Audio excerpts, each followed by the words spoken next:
seconded by trustee Abu to recess into regular session. So now we're back at item 4.1.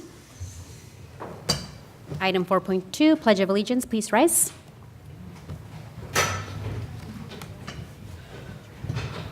Ready? Begin.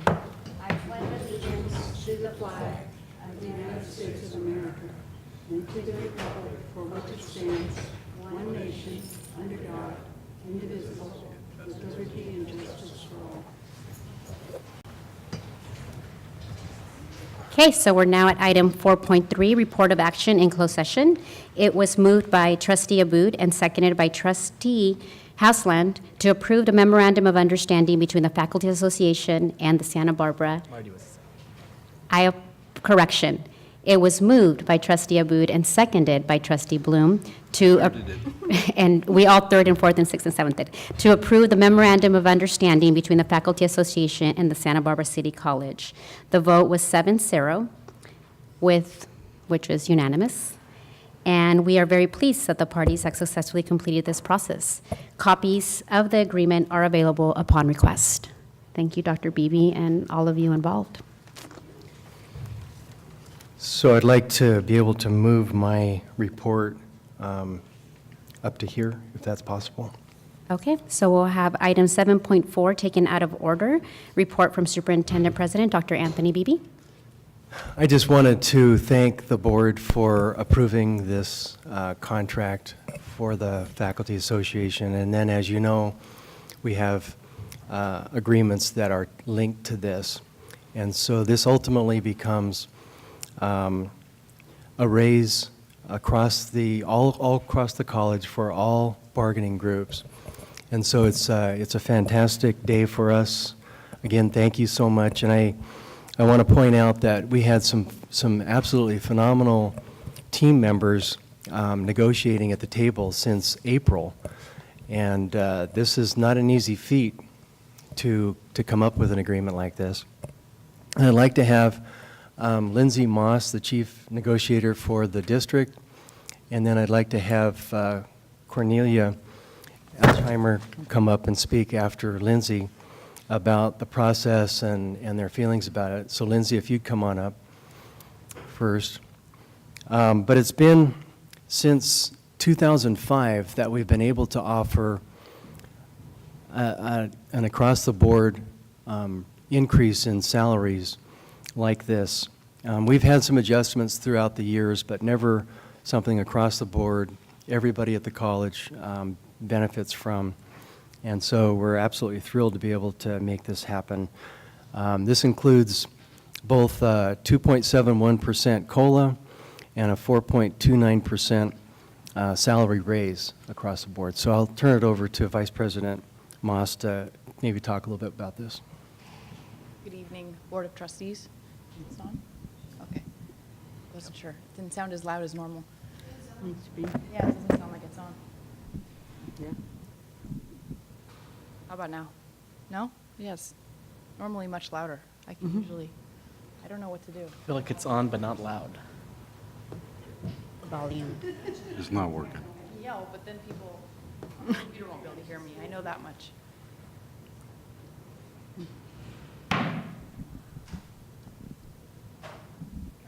How about now? Can you hear me? No. Now?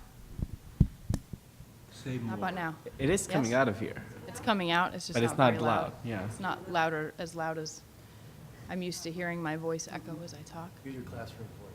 Classroom voice? Yeah. Okay. So, now it's working? Great. Yeah. Okay. For the Faculty Association, I had the privilege of being the chief negotiator, or lead negotiator for the district. And we began that process negotiating with the district and the Faculty Association team back in April of this year. And at that time, we weren't aware of where our budget was going to be landing for the future years. So we spent that time before the budget was complete working on non-salary related items. We got to know each other. It was my first time being a part of that team, and we had some other new members from the district as a part of that team, and started off very well. We've enjoyed working with the Faculty Association, and it's been a great process, very congenial interest-based bargaining effort. And when the budget information came up in July was when we were able to start talking about the salary piece and work on, we spent many, many hours working on that together and trying to get the interests of the district and the faculty aligned. And that's how we ended up landing at the 7% increase for the faculty, for the full-time faculty. And we also worked on increasing the part-time pay, which was previously at a 67.5% ratio of what a full-time faculty member would make. And we have increased that to a 70%, which was a part of the goal that the district and the FA had agreed to many years ago, but little effort had been made to increase to that goal. So that was very encouraging for all of us to also make effort in that area. So it took us a couple months to negotiate to that 7%. And we're very happy to have come to a resolution with that and signed the contract just yesterday. Cornelia and I signed it. We celebrated in a meeting that we were in. And very happy that it was able to be carried out across the managers group, the Advancing Leadership Association, as well as the classified staff. This was quite a momentous occasion that the 7% was provided to all of the employee groups that I just listed at once. That hasn't happened since 2005, a very long time ago. There's been other movements of salary increases in pockets of areas, but nothing like that in such a long time. And there were so many years of 0% salary increases because zero was provided from the state and the district wasn't able to provide any additional. So this was long overdue and really helps bring our employees up closer to the median of our comparable colleges. That will help us with retaining employees and obtaining other new employees. And also in thanking our staff who've been working really hard, staff and faculty and managers, over the last couple years during this budget deficit. We all really appreciate their hard work and hope this honors them. Thank you, Lindsay. And Cornelia, I have a slip, but Dr. Beebe has invited you guys to his time. Would you like me to then get rid of this? Get rid of this. I take that upgrade. Great, perfect.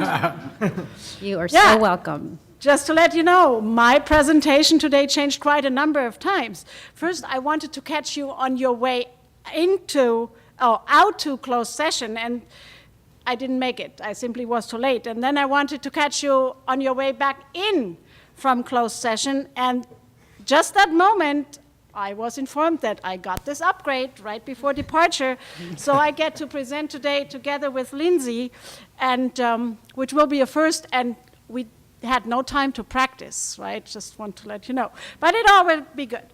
So today is a special day. I saw nothing but smiles in the college hallways. I heard a number of happy comments and received personally and for the Faculty Association a number of warm emails, and that always feels good.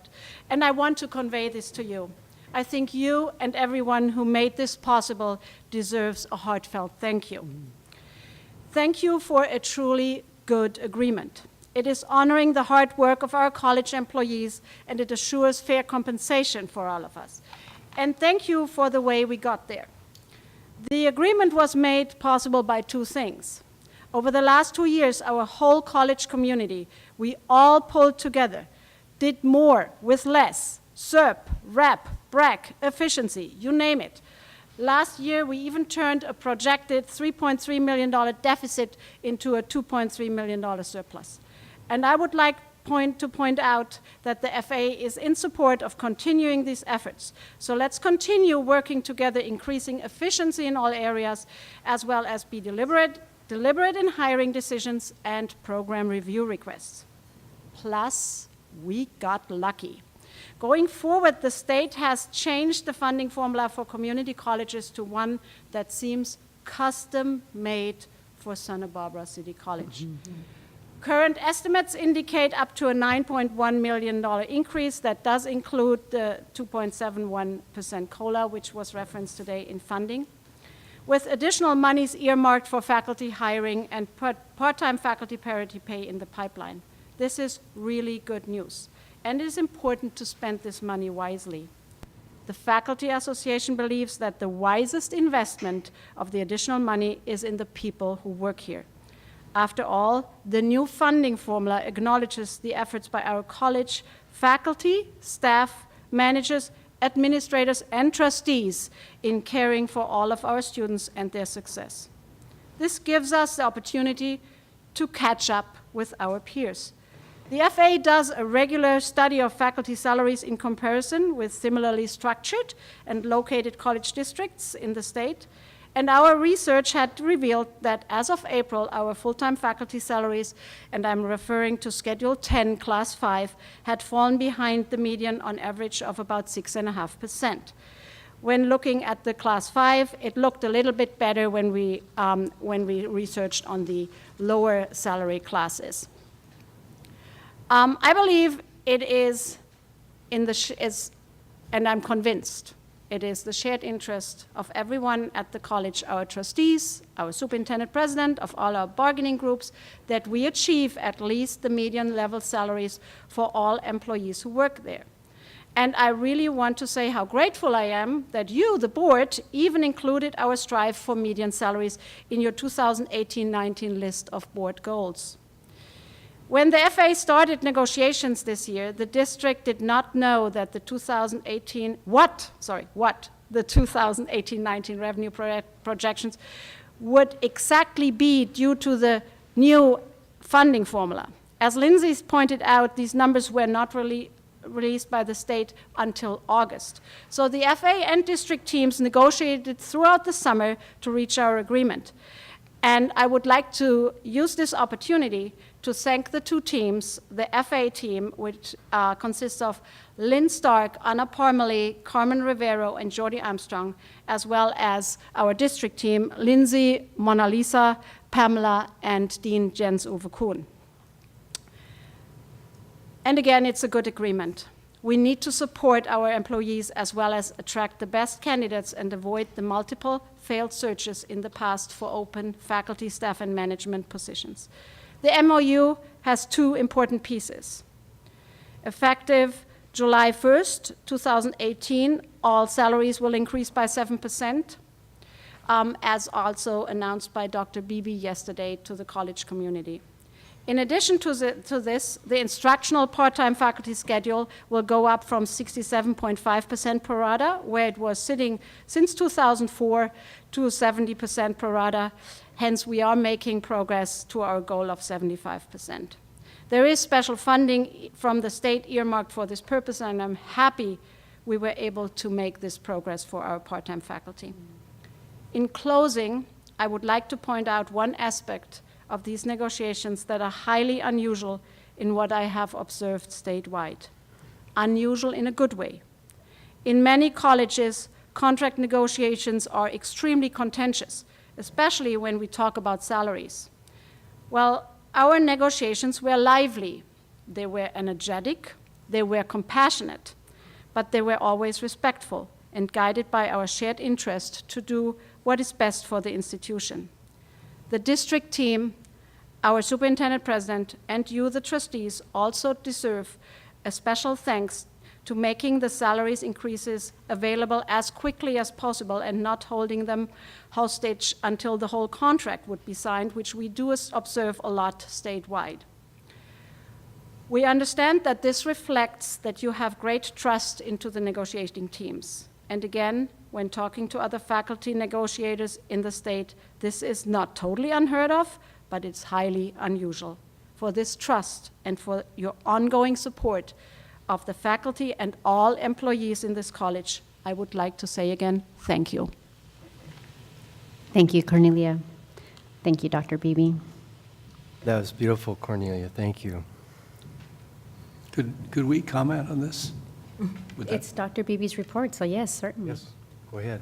Well, I'm more than just a little gratified by the outcome of this, both in terms of the process in which our mutual interest was clearly in the forefront of the negotiations, and people behaved as if we were all on the same team, and that's very gratifying. And I'm particularly pleased with the aspect that allows that encourages our adjunct faculty to continue to aspire for parity in payment. I think that's a very important aspect for us to keep in mind as we move forward. But I'm really happy that you guys did such a wonderful job in doing that. Because often they're forgotten, or at least not paid nearly as well as they deserve. So thank Trustee you. Haslund. Thank you, guys. Huge. Trustees?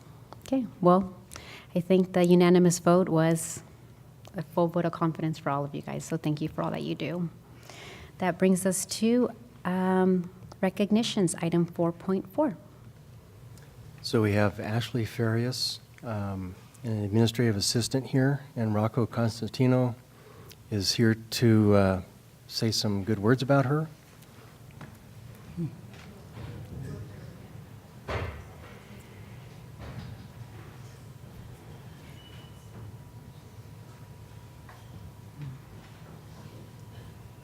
Thank you, and hello, Board.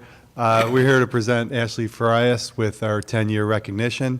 Even though Ashley's been here a little longer and started, I think, what was it, 14 years, starting as a part-timer and working her way up from athletic program assistant to now I'm lucky enough to have Ashley as my administrative assistant in the athletics department, which is a very important role. Our athletic administration offices are located in a high-traffic area, and multiple times a day we get people to come in and ask for help, and Ashley's the first face that these people see. Ashley is incredibly knowledgeable and seems to have an answer for everybody.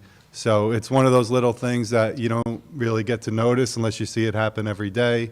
But when I see multiple people coming to our office for answers, maybe in distress sometimes, and the first person they ask has that answer for them, I think that goes a long way in building our relationships with our students and visitors. So, like I said, I'm lucky to have Ashley. The college is lucky to have Ashley. We have a saying that's amended for present company in our athletics that no matter what the obstacle or no matter what the task, we just get it done. And I think Ashley is one of the people that embodies that the most in our department. So congratulations to Ashley, and thank you for everything you do. And congratulations on your 10-year service.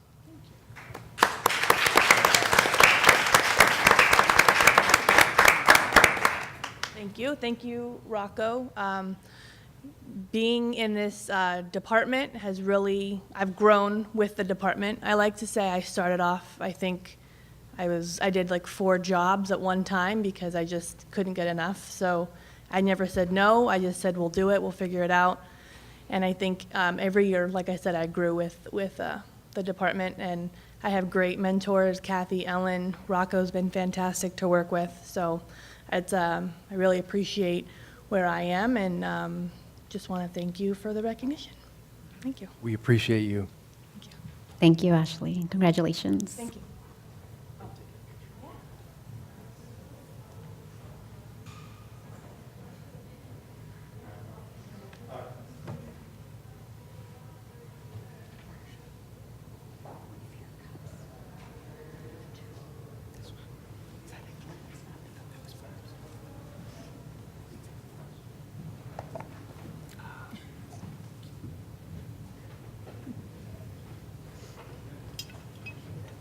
Well, thank you that you guys continue to recognize your employees at these meetings, because it's important for us, and I really appreciate them. So thank you, guys. I know we all do.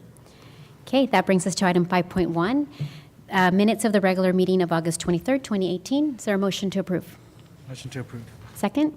Okay, it's been moved by Trustee Abud and seconded by Trustee Haslund to approve the minutes of the regular meeting of August 23rd, 2018. All in favor? Aye. Aye. Opposed? Okay, motion carries. Item 6.1, public comment guidelines. Members of the public have the opportunity to directly address the board on any item of interest to the public that is within the jurisdiction of this board, whether or not it is listed in item noticed on this agenda. A member of the public may also speak before or during the board's consideration of any item listed on this agenda. Generally, no action may be taken on any item not noticed for action on this agenda, but the board may receive input from the public. Each person is limited to 5 minutes, and I have a slip here for Ethan Bertrand and would like to speak to the board on student involvement in district governance. Ethan? Hi, good afternoon, Madam President and members of the board. My name is Ethan Bertrand.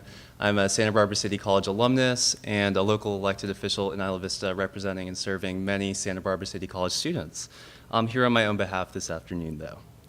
From student housing to gender equality, and from course completion rates to racial equity, there are many serious challenges facing the college, many issues that your board is working very hard on, and we really appreciate it. Solving these issues requires participatory government with the community, with constituents. This includes constituents who are also students. In fact, that's a big part of what a community college is. It's a college that's provided for the benefit of the community. A member of the Board of Trustees recently gave a troubling message during a televised forum when they were speaking about their treatment of students coming before this board. It was specific to an incident when a trustee asked an LGBTQ student to make an argument for why some community members may not feel comfortable with gender-neutral restrooms. As constituents, Trustee Croninger asked, our constituents are the voters. Students are our mission. Our mission is to help students be educated and be successful in learning, in graduating, and in getting jobs, but they are not our constituents. Constituents are the voters. The voters are the shareholders of the college. They are the ones who are basically the owners of the college, and the students are what you might call the clients. This message could not be more wrong, as since we are a community college, community members are both the owners and the clients. This message is antithetical to the vision of the college, which is to build a socially conscious community where knowledge and respect empower individuals to transform our world.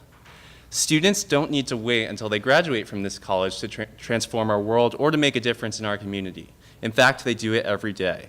The message that was provided, that students are not constituents, discourages student involvement, investment, and participation in civic engagement. It strains the college's effort to promote student voter registration and turnout, and it totally goes against basic democratic principles. Students are members of our community, students are your constituents, students bring so much to this college, and they are why Santa Barbara City College is the number one community college in the nation, and it's important that as this board makes decisions, they don't treat students any differently. We have student trustee Farmer, who's done a fantastic job representing students on this board. She is elected by the student body. We have Vice President Aboud, who many of his direct voters are Santa Barbara City College students who live in Isla Vista. But anyone who sits at this table represents many members of our community, including students, and students should be treated no differently. Thank you very much for your service. Thank you, Ethan. Okay, we have a second slip from Dr. Rhiannon Napoleon.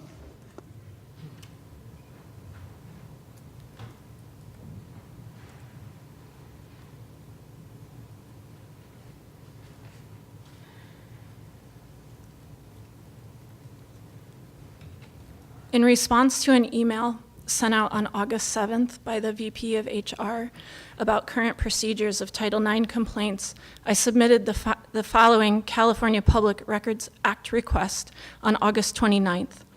In that Public Records Act request, I asked for the following: the number of filed complaints with the college in the years 2017 to 18, 2016 to 17, including summers for each, that fall under Title V, Title VII, and Title IX complaints. I also asked to know the disposition of each of these complaints. I did not want to know names or confidential information, but just the general disposition of each. I also wanted to know the dates where each of the resolutions was made, and I wanted to know the method of notification of each of these resolutions, and on which date the complainant and the respondent each received these. I received that Public Records Act request on September 17th. After reviewing the information provided, I replied immediately indicating that the records were incomplete and weren't accurate. I received a reply on that date that said that I would be provided with an updated report and that it was forthcoming. I didn't receive that report until 3 p.m. today. On September 18th, at a College Planning Council meeting, Dr. Beebe produced this report. At that meeting, it was acknowledged that there were 36 Title IX complaints. There are not 36 Title IX complaints. There are, in fact, 30 Title IX complaints. 7 of those complaints were public and private complaints. So if you remove 7 from 30, you get 23 complaints. 4 of those complaints were against a single person. 2 of those complaints were against another individual, and 3 of those complaints against yet another individual. If you look at the math, that's only 14 separate Title IX complaints, and I don't know the nature of the other complaints, so I don't have any basis to draw upon. But I think if we're going to make meaningful changes, I think that we need to look at the respondents rather than the number of title complaints. I would also like to highlight that, again, on September 17th, I pointed out that there was problems with this document, and yet it was still pushed forward to open committees. On Friday, September 7th, the Science Division letter that was discussed openly on the Thursday, September 13th board meeting that you all received a copy of. In response to that, I put in a Public Records Act request on September 8th. I would like to read the email for that California Public Records Act request. I asked for an electronic copy of the email Superintendent President sent to the Board of Trustees concerning a letter written and signed by some in the Science Division at Santa Barbara City College. A pipeline email was used and CC'd on this email. The subject of the email was confidential. Please do not forward or 2 share. minutes. Dear board members, it is hard to predict and I have not heard anything, but I suspect she will be making a related public comment at the upcoming board meeting. None of this makes any sense, Anthony. I believe that the she discussed in that email was in fact me. And I would also like to point out that with respect to the Science Division letter, I was not involved in the process of organizing that letter, writing that letter, editing that letter, nor did my signature appear on that letter. I received the response for my Public Records Act requests of this email on September 18th. I sent an email in response to that because I was denied access to that email and all responses. Here's my response. Your claim that the requested email falls under attorney-client privileges is surprising. The email was not addressed to the attorneys, it was to the Board of Trustees. The attorneys were CC'd, but the first line of the email was, Dear Board Members, and the contents of the email were related to the Science Division letter to the board members directly, something that was discussed openly at the next board meeting. It is my contention that the email and subsequent replies were in violation of the Brown Act and what should be produced under the California Public Acts request. And the letter itself shows a pattern of gender discrimination by the Superintendent President. It is also my contention that I could have wrote confidential in the subject of this email, but that doesn't make it so. Furthermore, my attorney is on this email. That doesn't mean that it falls under attorney-client privilege automatically either, as it has been explained to me. Thank you for your reply. I'd like to end my public comment today by sharing a Channels article comment from a Miss Allison Smith submitted on August 6th in reply to a March 19th Thank you, article. Dr. Napoleon. As the victim of that It's sexual been assault, 5 minutes already. I can assure you that it was never investigated, never debunked, and boy, am I sick of people saying that it was. Not a single Thank you, Dr. Napoleon. Your 5 minutes are up. care more about your students and their safety than some celebrity speaker whose books you like. Sheesh. Thank you for your comment. Okay, that brings us to item 7.1, report by the Academic Senate. And Dr. Stark is not here because she's not. in the Bay Area. So no report. Okay, and she emailed us, and she's taking the place of someone, so she would have had a report for us available, but we are happy that she's up there doing the great work. And so that brings us to item 7.2, report by Associated Students, Josh Villanueva. Hi.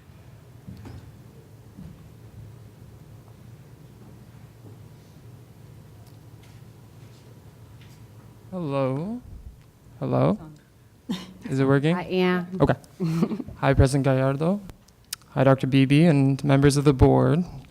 I'm happy to be here again, serving my second term as president of the Associated Student Government. I sent you my report. Hopefully that clears a little up. If I go too fast, please tell me so I can slow down. So the Associated Student Government right now. We have been working on a couple events. There's actually a lot of events planned. I want to go over some of the things we've done. We had a Meet Your Representatives event last Tuesday.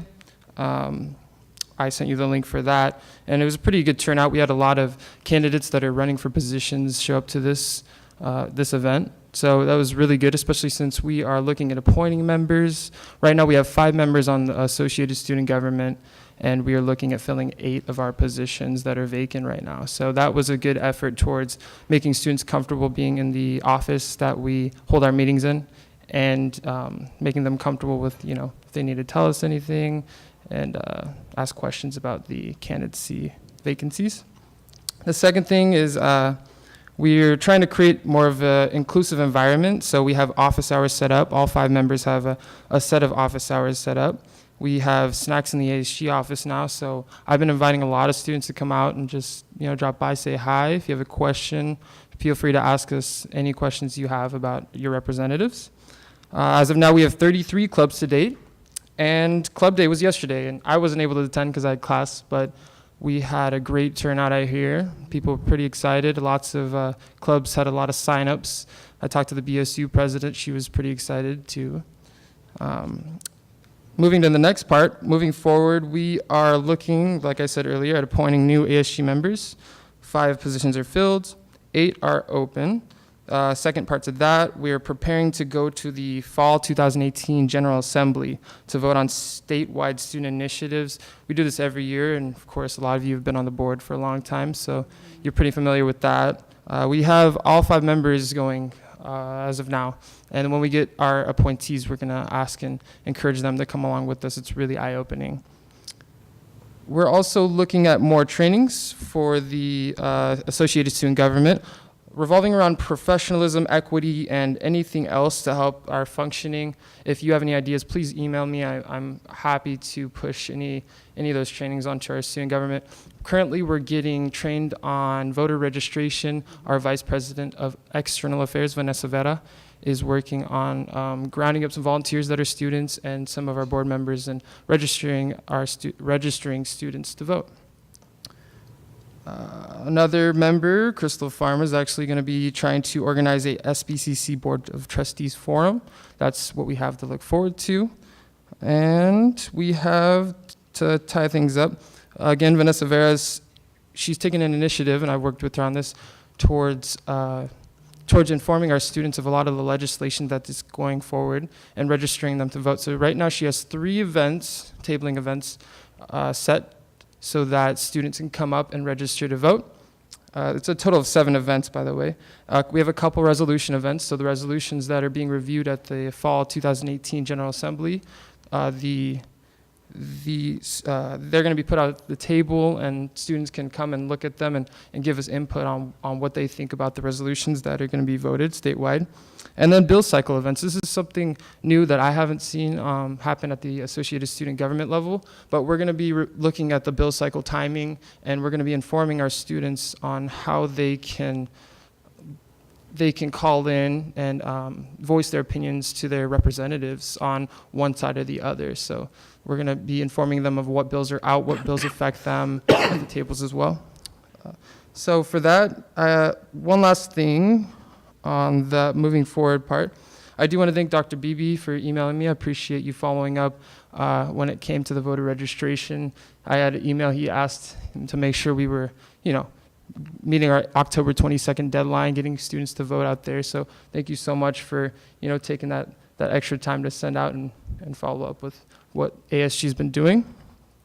And then on the last note, I know there's some public comment on this, but I believe there's been some controversy over some of the comments at the Newsmakers SBCC candidate forum that's available on YouTube. Some of the things that were said relating to our students not being constituents, I hope to believe that was mistakenly said. I'm not going to, get in the middle of that, but I do want to let the students know that are watching this video of how important it is that we vote and that we're taken seriously at the local, regional, and state levels. It's because even if it may or may not have been something the Board of Trustee candidate meant to say, it is still an issue that a good amount of my ASG board and I have had to deal with. I'm happy to say that it has gotten better as the college leadership has changed over the years I've been at Santa Barbara City College. So with that, I want to thank you, board, and I look forward to seeing you next month. Thank you, Josh. Thank you. You mentioned earlier that you had submitted a written report? I typed one up and I emailed it to everyone. I hope I did forget to send you one. Pipeline? Oh, is it? Yeah, pipeline, yeah. Yeah. When you click on it, it'll Thanks. open up on the Google Drive, hopefully your college Google Drive. Okay. Thank you so much. Absolutely. Yes, Student Trustee Farmer, any questions for Josh? Hey, oh, sorry, I always mess up like you with this button. I was just wondering, maybe not this time, but next time, I was talking to Vanessa too, how can we serve as a polling site, like Yeah. on campus? Are we talking about that? Yeah, so, I talked to Vanessa about that, and I told her to email Jonathan, because he's very deep with Isla Vista and the voting there. He's talked about, the initiatives of how they're trying to get 8,000 student voters registered in Isla Vista, so that's kind of where I've guided her, and of course, I wouldn't mind talking to Dr. Beebe. Maybe we can figure something out for the college. That'd be great. That'd be awesome. Yes, Trustee Croninger. Josh and Ethan as well. I just wanted to let you know that I think the comments there were misinterpreted. Students who vote absolutely are constituents, and I said that shortly after the part that Ethan was reading. So there's no intent to make that distinction. When you say a voter is your constituent, students who vote are your constituents. So, and I fully support the registration efforts, and I hope we have a great turnout. Absolutely. Thank you for clearing that up, by the way. Okay. Thank you, Josh. Thank you. Okay, and that brings us to item 7.3, report on classified employees. Les Auchincloss.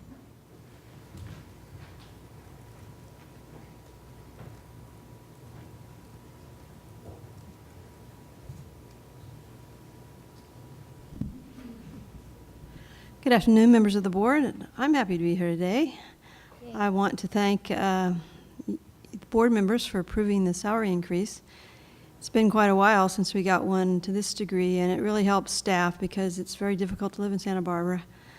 A lot of our members have to actually commute from Santa Maria, Buellton, Lompoc, Ventura, Oxnard, so it's very nice to have this. It's important to them, especially since 6 or more months ago, we weren't even sure we'd get anything with the state of the budget and COLA and all that. So I appreciate you. I also appreciate the FA and the district.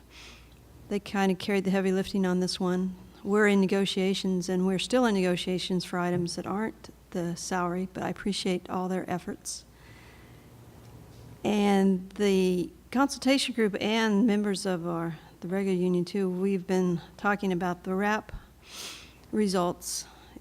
Getting that surplus has been hard on some of us, including management and staff and faculty, for being understaffed quite significantly. So when we saw that we were able to go down to maybe 20 out of 27 positions, that's really important to us, especially the custodians and some of the, all the positions, but we opened a new building with, we're down custodians. So, I mean, they come out as new positions, but only because they haven't been filled for so long, then they have to be new. So it's really important to get us back up to some sort of staffing that will help us take some of the workload off of the individual staff members. So, and not only staff, but also management, because they've been shorthanded too. So I appreciate that.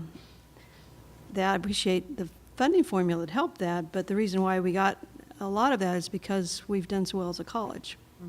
I mean, our FTS hasn't been great, but as the result of our success, we're able to actually benefit from the formula. And I appreciate the fact the district's willing to put it into salaries and into positions, because it's really been hard. So I want to express appreciation for that. So that's pretty much my report. Thanks. Thank you, Liz. Awesome. Well, Dr. Beebe, we gave you time. Did you want more time? I'm good. You're good. You guys are all good. Okay, well, that brings us to item 8.1. Is there a call to remove any items from the consent agenda? Nope. Okay. So is there a motion to approve the consent agenda, and that is items 9.1 all the way through? Well, do you want to take the accreditation report separate? Dr. Ralston, did you want us to take that separately? Because you wanted to, yeah? Okay. Yeah, that'd be nice for us. So why don't we ask if there's a motion to approve items 9.1 through 11.4? Veronica?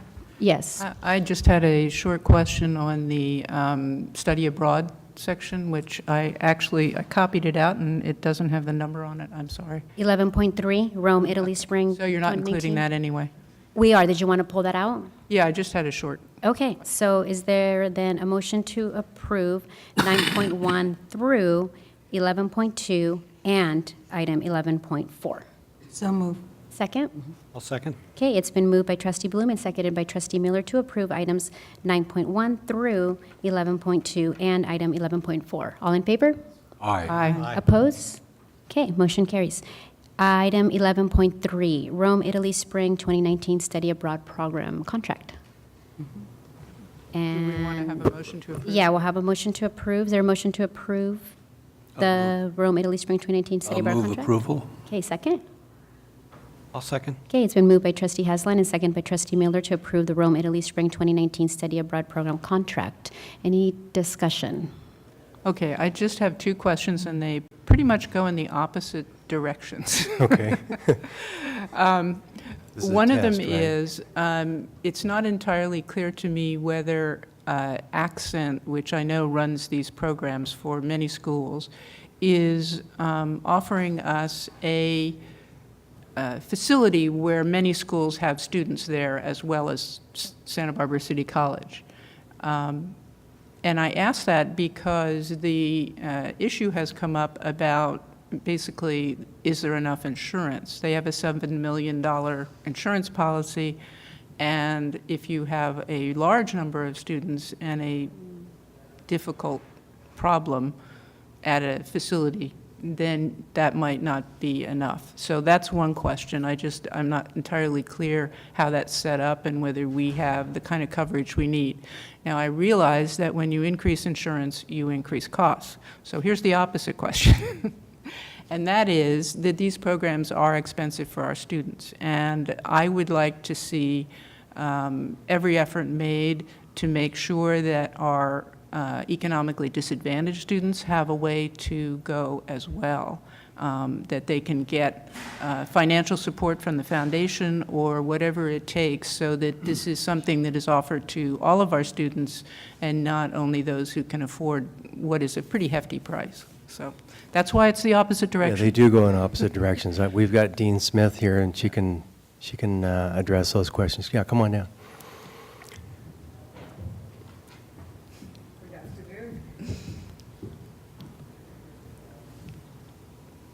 Yes, to address your first question, Accent is a service provider that has facilities in the different study centers, and they also work with other major universities, including the UC Education Abroad programs, as well as a number of other public and private universities.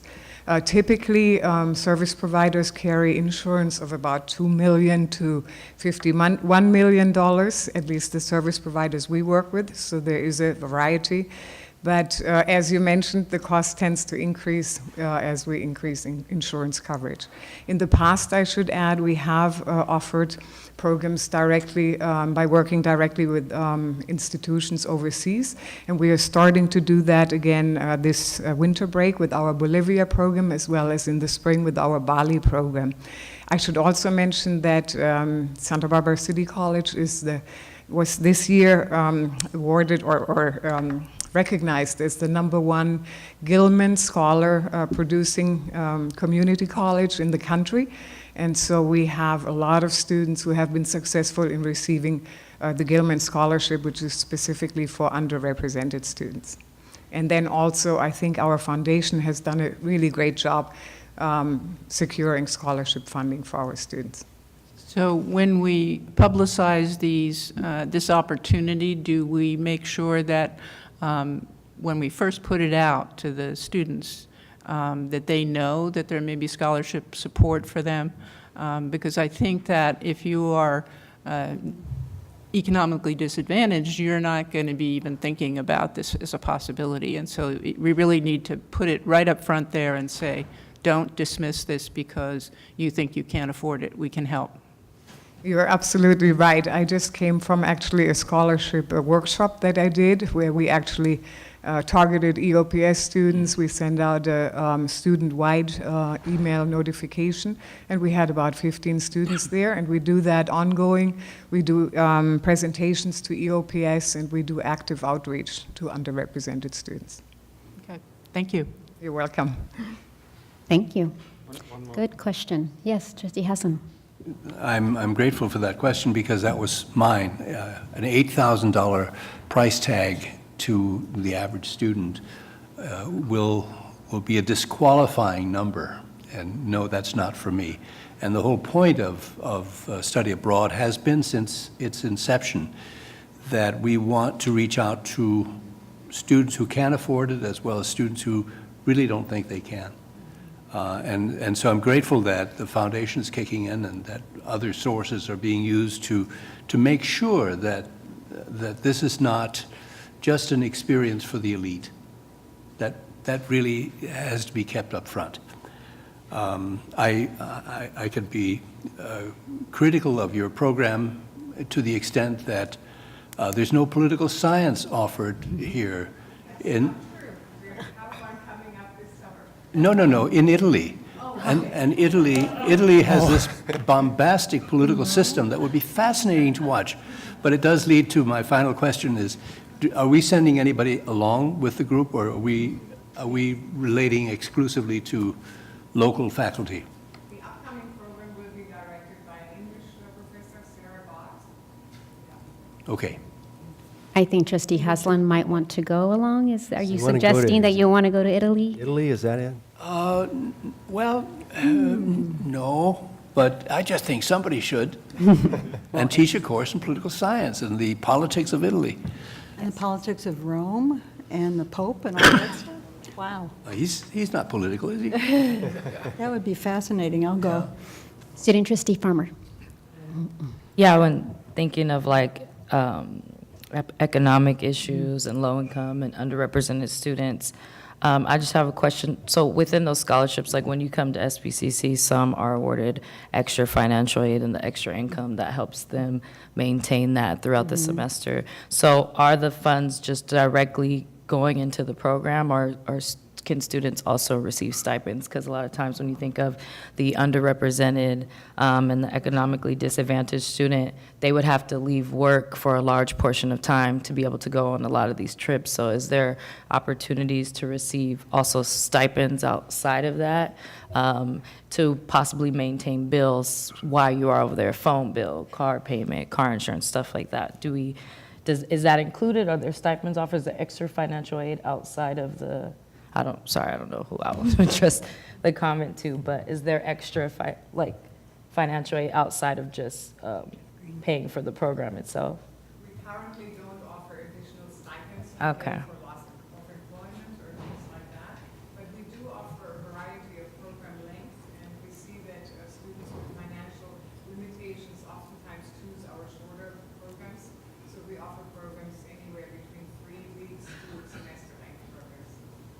So the guy in our booth up there is going crazy because he can't hear anything. Couldn't hear Carla's answer. And I don't blame him, but maybe we can repeat it. Do you mind repeating your response Come down about the real mic? Remember, we're giving you a workout up and down.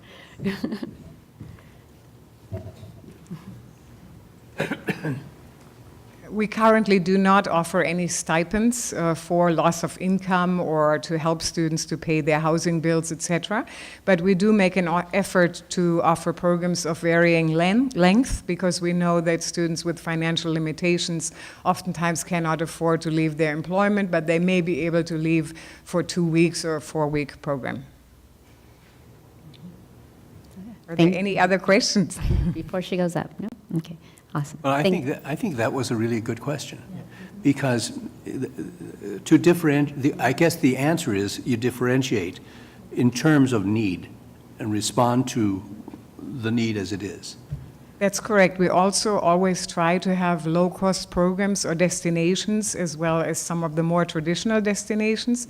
So, for instance, our upcoming Bolivia program is, the program cost is about $1,900, and so if students can receive scholarship funding, then that program would certainly be within reach, yeah. Any hope for like childcare in the next 10 years? I'd go. I would love to offer that, yeah. So we need to work more with the foundation on that. That was my question is, what's the relationship with the foundation in terms of providing these scholarships and services? We have worked closely with the foundation. Also recently, the foundation has made an effort to have all of the new scholarships established in a way that they can be applied to study abroad. So even though they may not be specifically for study abroad, students can use them for that purpose. Okay. Thank you. Your responses were very mission-focused. Okay, any further discussion? Okay, all in favor? Aye. Opposed? Okay, motion carries. That brings us to item 12.1, Accreditation Commission for Community and Junior Colleges. So this is our 2018 midterm report. So this is the second reading for this, and you'll remember that at the last board meeting, we were pretty rushed, and I think we gave about a 30-second overview of this, but I know that you've had a chance to review it since then, and we have Dr. Ralston here to answer any questions you may have before voting. I think we should also begin with an apology for putting you at the end of the agenda. Nobody should be at the end of the agenda. I'm all for introducing a motion to eliminate the end of the agenda. I would So strongly moved. support that. Could we ask a couple of questions? Yes. The, on your page 3, actionable improvement plan number 2, under standard 2A1C, did we receive a copy of the actionable improvement plan as indicated and that was completed in the fall? Have we looked at that, or is it something we could look at? I'm not sure that I quite understand the question. So the actionable improvement plan is the piece that's in red, and then the part that comes beneath that is the work that we've done to date, and you're looking to know if we followed up this fall? Well, I'm assuming you have, because it Yes. says you did. In terms of making student learning outcomes either more accessible to faculty and students, at least having them see that they are useful, Yes. which isn't always the case. So I'm really interested in what has been done to actually make that happen, and is there a report that says that? Okay. So there was a plan early, and the plan has been kind of an ongoing process to be able to help improve faculty's relationship to the development and assessment of student learning outcomes, and that's an ongoing annual effort. That plan that we established in this 2015 report has been reviewed a little bit later than we had originally intended, as we describe here.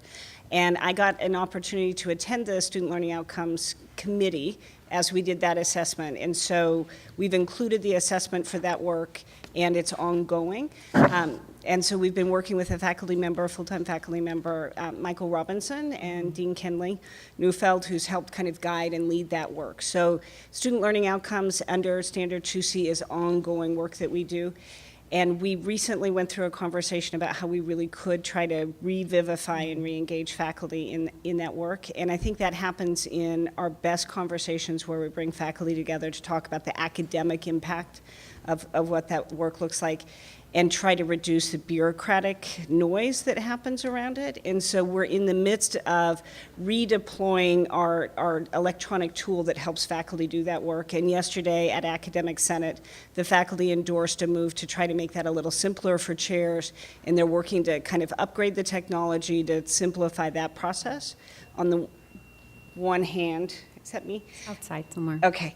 On the one hand, and then we're re-engaging in that conversation kind of ongoing. And faculty do a lot of work at this at the departmental level. Have we made people love it. Not yet, but we're optimistic. Is that an aspirational goal? It is it is a stretch goal for us, yes. Well, as a former faculty member who was intimately involved with that, it strikes me that we might have opportunities to actually improve the process, and through the improvement process, make people love it more. And that's actually the thinking of the committee, is to try to make all the parts work as well as possible so that the focus can be on the dialogue between faculty who share common interests, to be able to help refine that work. It's part of that entire assessment process that we do that turns into things like resource allocation requests and planning and development. And so when it's working really well, it helps inspire where we should put our resources and time and how we can really focus on what the outcome is for the student. And so we're knee-deep in that. And Santa Barbara City College has, for the last 15 years, kind of led the way in much of that work, and I actually stole a whole component from Santa Barbara about 10 years ago, with acknowledgement. Good for you. That's how you got hired, right? My second question has to do with Plan 4 under Actionable Improvement Plan, and that has to do with the fact that what we had originally planned to do came prior to AB 705. So, and maybe this is an inappropriate question, but can you tell us where we are with that Yes. transition? So I can give you a prescribed update on that. It's work that is still in motion between the math department and the English department have a deadline of deploying and fully activating this for fall 19. English as a second language has a delayed implementation date. They gave English as a second language a little longer time because that's a field of study so dependent on assessment for placement. So the math department has been working pretty actively on a redesign of curriculum that will include concurrent courses for students at the lowest level coming in. So they'll be taking transfer level English, or transfer level math with concurrent support courses, and they're working through what that curriculum looks like. They haven't quite finalized that. And English is in a similar process, and they are just minutes away from formalizing their plan for that and sharing it with us broadly. It looks really good. So the word on the street is all of that is going really, really well. The faculty who've been working on assessment and placement have been working in concert with staff and faculty and student affairs. And so we're getting ready to do a pretty major technological implementation to change the entire process. So once we take assessment out, when we're working on placement differently, there will be a lot of effort to help students do guided self-placement if they're not automatically, the vast majority of our students will automatically place into transfer level English and math. Those students who come to us 10 years away from high school will need to have some support system to figure out where they best place. And our students who have the lowest high school GPAs will need to be placed into kind of a supportive mechanism to make sure that they're successful. So those little pieces are still coming forward. That's a huge question, AB 705, and she did a noble job in explaining that in a short period of time. That's a whole study session in itself, but nicely done, very nicely done. I mean, that may be a good idea at a later Dr. point. Beebe and I have actually talked about where, once we're final and we're able to share some documentation, how and where we'll be sharing that across the institution. And the faculty are excited to be able to update people on that. They're just not quite ready to deploy. Right. Okay. That's huge. And to Peter's first question, I feel like I see the slows, your explanation with how that's all ongoing, because I feel like that's a strategic direction in the educational master plan, right? It will Yeah, be. like I feel like I see the table and I'm remembering. So I think it's a good question, but it's a good point that it is definitely something that is ongoing, and that's why it lives in our educational master plan as something, that was developed some years ago, but still very alive and well as a big thing. Right, and that's a reminder that the Department of Education at the federal level asked us to do this work as far back as 2002. And so this is an integrated, ongoing part of our academic work, and faculty at Santa Barbara City College have embraced that to the point of doing so enthusiastically and loving all the bureaucratic parts. That's a piece that's ongoing. Like, that requires effort. But it's an academic conversation to talk about what is the academic success that happens inside a course. That part's interesting. So when we get there, it's all great. Bureaucracy, sometimes not so much. Okay, thank you. Any other questions? Yeah, Trustee Croninger. I was just going to comment that the section starting page 13, midterm report data, looks very interesting. And I'm wondering if not perhaps now, but at some point we might get greater insight into what that data is telling us. I think that would be a really interesting opportunity. So we are transitioning into the new standards, which were implemented in 2014, and we were finishing out the old standards. So as Santa Barbara City College moves into its next formal accreditation cycle, this is a tool that other schools have been using for a period of time in their midterm reporting, but this will be new to us. This is built out of the ACCJC's annual reporting mechanism, and it's just amplified in the midterm report. So this is a document we produce a version of every year, and institutional research helps us manage this work. It's based on the concept that institutions should have set standards, floors, not goals, that we recognize if we ever fall below our set standard, we've fallen down and we can't get up, and our work needs to really address that piece. So this is work that establishes baseline data for us, and then we're always working to achieve more than that.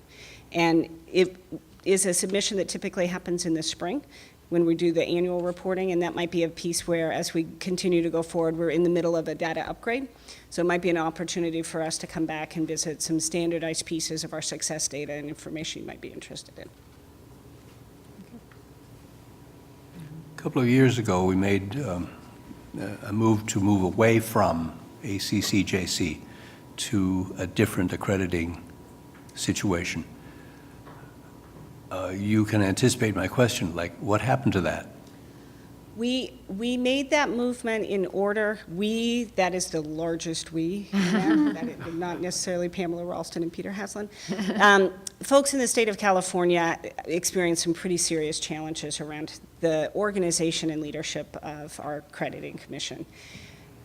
Leaders stepped up to talk about what a better, more ideal world would be, and the ACCJC has responded far better than we could have ever imagined. And so that conversation about moving fully away from accrediting commission into a new field was something that was put on a 10-year plan. And during that time period in the state, ACCJC was asked to step up to see if it could improve enough that we would stay put under WASC and then under our smaller accrediting body. And they have completely overhauled their administrative leadership, responded with new hires who were folks who came out of the field, several colleagues of mine ascending up into that work, several colleagues, Dr. Beebe's doing that work for us now. And the revisioning of the new standards is an approach there to see that we have a more collaborative, peer-centered accreditation process. And the work that we've done to date has made that, and the we is the folks behind the Accrediting Commission. It's a peer-led institution, and we are back on track and feel really quite confident with that work. Okay.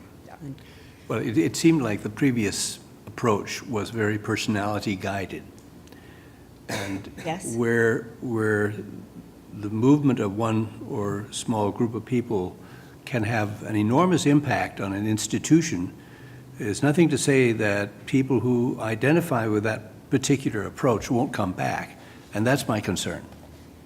The work that, there are really extensive training sessions now to get visiting teams and review teams to understand a rubric really effectively, to be able to work together consistently across visitations that would happen across the state, and that has increased kind of a consistent approach.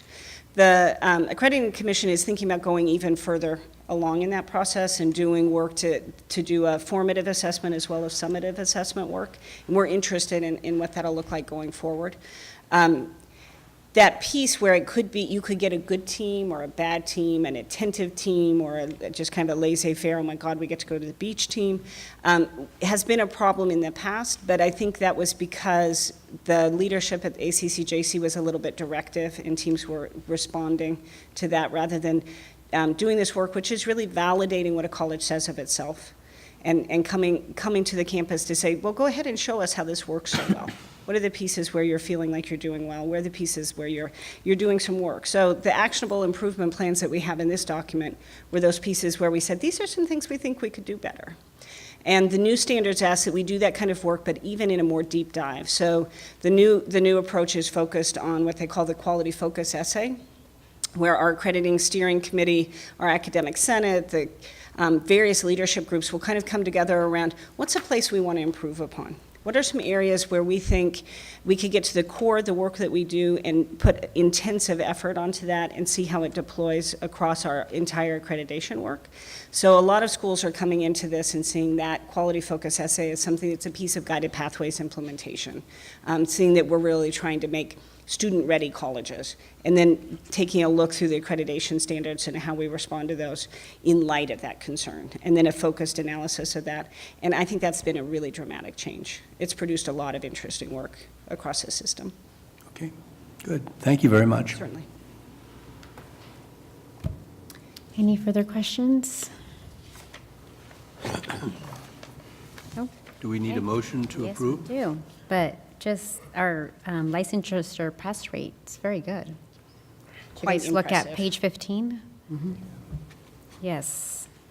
So, good job for getting those students through. Yeah, lots of really great work to celebrate throughout this Yes. document, and a great team of people put it together in this more attractive version, which is It why is. I've left it here for you. So Melanie Belanger, Z. Rice, Melanie Rogers have all kind of pulled it together at the last bit after we got it vetted thoroughly through the institution.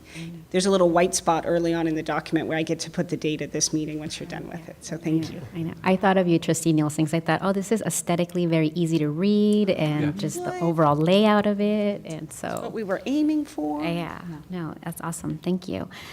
Well, this is certainly important work for us at the board level, and these are the things that are important to us that we have to keep an eye on, but we can't physically do the work. And so for all of you at the college that put this together, for us to be able to prove it and meet such an important part of our job is huge. So thank you, because this is a lot of work, and the evidence that's cited on the back alone was monumental, so thank you. Okay, so is there a motion to approve the accrediting commission report for accrediting commission for for community and junior colleges 2018 midterm report? I so move. Is there a second? Okay, it's been moved by Trustee Haslam and second by Trustee Neela to approve the community and junior colleges 2018 midterm report. All in favor? Aye. Aye. Oppose? Okay, motion carries. Thank you, Dr. Austin. And I clicked on 15.1, we're not there. 13.1, report from board members. Student Trustee Farmer. I think Josh gave a little insight of what I've been planning on doing. I actually presented to the ASG board tomorrow for approval, but I want to do an ASG sponsored board election forum. I think it's highly important, especially because we have a lot of seats open right now. So I want to do it in here, live stream it in the evening about 5 to 7, where all candidates can kind of give their 5-minute speech platforms, and then time for Q&A, and then coffee and cookies afterwards. So I still have to get it approved, so nothing's set in stone yet.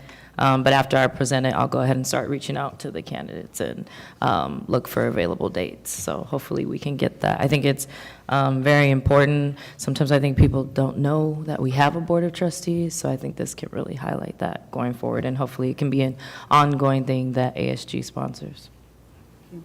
Thank you. Anybody else? Trustee Nielsen? Can I say? Yeah.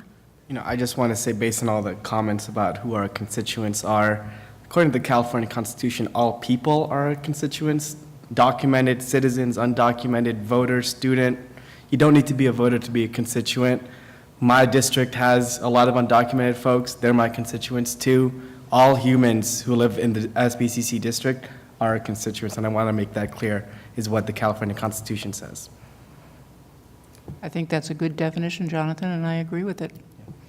The context was different in the discussion. Any other reports from board members? Yes, Trustee Haslam. Well, since our last meeting, I've had several meetings with the city of Carpinteria for the purpose of exploring their interest in and need for a branch of our school for extended learning. There's a brilliant little map on Google that puts the Wake Center and the Schott Center here and here, and then there's Carpinteria. And I had a number of phone calls from constituents saying, you know, I love continuing education or the School for Extended Learning, but I'll go there for the first meeting or maybe two, and then I'll stop because there's this thing called a freeway. You may have heard of it. That gets rather congested from time to time, and I think it's discouraging for adult learners who would really like to participate. So I'm happy that we're moving forward with that. President Beebe has been very supportive of moving us in that direction, and it won't happen overnight. But I think the train is moving in that direction, and I love it. It'd be lovely to incorporate some aspect of student housing as well in that respect, particularly if we could locate it close to the railroad station so that the train could be more effectively used. But I'm a realist, and it may not happen that way. So the first priority is to establish some presence of the School for Extended Learning in Carpinteria, my hometown. There are a couple, if I can just add to that, there are a couple public buildings in Carpinteria. There's the community center. They use the old, I've forgotten the name of the elementary school, as the community center, and that could probably be used by us somehow. Or there's also the Carpinteria Library, which the city helps run. So I think you've got the possibility Well, I think there's of a several. place at least, and then you get some teachers, and pretty soon you've got a school going there. I think the superintendent of the Carpinteria Unified School District made reference to the fact that there may be space in the high school during the daytime. Prior to this, we've had space at night, and that hasn't worked out very well in the sense that many would prefer to take a course during the daytime. But I think there is space, and I think my understanding from Dr. Beebe is that we will approach this one step at a time with reference to maybe borrowed or rented space for a period of time, and then see how it goes. Mm-hmm. Yeah, we've, just to follow up on that, and I appreciate Dr. Haslam's work. We've been looking at all those properties, as a matter of fact, Trustee Bloom, Melissa Marino, and Jeff Green and I are kind of surveying the area down there. We're committed to actually making that happen, and that's going to be one of our goals this year. And it looks like we have some encouraging news, but I don't want to get too far out in front of it. I want to make sure that we've got everything locked down. But it's looking very encouraging. We have a lot of support down there. You're absolutely right. A lot of support in Carpinteria, and they would love to see a School of Extended Learning branch down that way. So very exciting. Anyone else? Well, I'll just have to say that, I was reminded of the School of Extended Learning and all the work. I'll end with telling you guys that I was reading the children a book, and it was a friendship book about an older gentleman and a boy going to school. And obviously, these are 6, 7-year-olds, so they're like, that's weird. Why is he going to school? And at the end of the book, you learn that he's going to school to learn to read. And so, boys and girls, does anybody, and, what do you guys think about that? And you mean, my mom's learning to read. Oh, really? Where? Does anybody go to SBCC? And just, my mom goes to SBCC, my cousin goes to SBCC, my dad, I've been to school, I went to Santa Barbara High. And it was just so neat, and it's just such a sweet reminder of, sometimes people go like, gosh, why didn't you have time to do this job? And just the depth of the service that we do in our community, but so much of the work that is happening at the School of Extended Learning, and that 6 and 7-year-olds have such a deep connection to SBCC because they're going to night school with their parents and their tias and their grandmothers and their cousins, and they got it. They're like, yeah, adults are learning to read, and they go to SBCC. And so I just wanted to say thank you, because that was a very sweet time for me in the morning, reading to my students, knowing that they are connected here. So, Very nice. yes. So that brings us to item 15.1. Is there a motion to adjourn?